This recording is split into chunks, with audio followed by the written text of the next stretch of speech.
Hi friends, ఈరోజు నేను మీకు ఏఎంఎల్ బ్రాంచ్ R20 రెగ్యులేషన్ 3-2 సిలబస్ని అయితే అప్లోడ్ చేస్తున్నాను. దీన్ని అప్లోడ్ చేయడానికి మెయిన్ రీజన్ ఏంటి అంటే దాంట్లో ఉన్న కాన్సెప్ట్స్ లేదా సబ్జెక్ట్స్ ఏమున్నాయో ఒక ఐడియా ఉంటుంది. అండ్ రేపటి నుంచి మేమైతే దాంట్లో ఉన్న కాన్సెప్ట్స్ని ప్రతిదీ 1 by 1 సబ్జెక్ట్ వైజ్గా ప్రతిదీ యూనిట్ వైజ్గా మేమైతే వీడియో చేసి అప్లోడ్ చేయడం జరిగిద్ది. అండ్ చాలా క్లారిటీగా క్లియర్ కట్గా మీకైతే మేమైతే వీడియోస్ చేసి అప్లోడ్ చేస్తాము. మీరు సెమ్లో రాసుకోవచ్చు. అండ్ మీరు పాస్ అయితే మాకంటే హ్యాపీగా ఎవరు ఫీల్ అవ్వరు.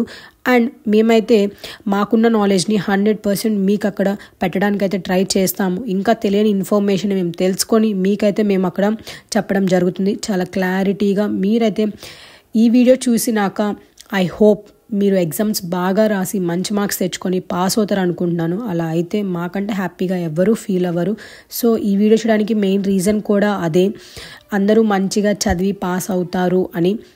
I hope. నాకు అంత నాలెడ్జ్ లేదు, బట్ నాకున్న నాలెడ్జ్లో మీకైతే నేను షేర్ చేయడం జరుగుతుంది. ఇంకా యూస్ఫుల్ కంటెంట్ కోసం మన ఛానల్ అయితే ఫాలో అవ్వండి. Thank you friends.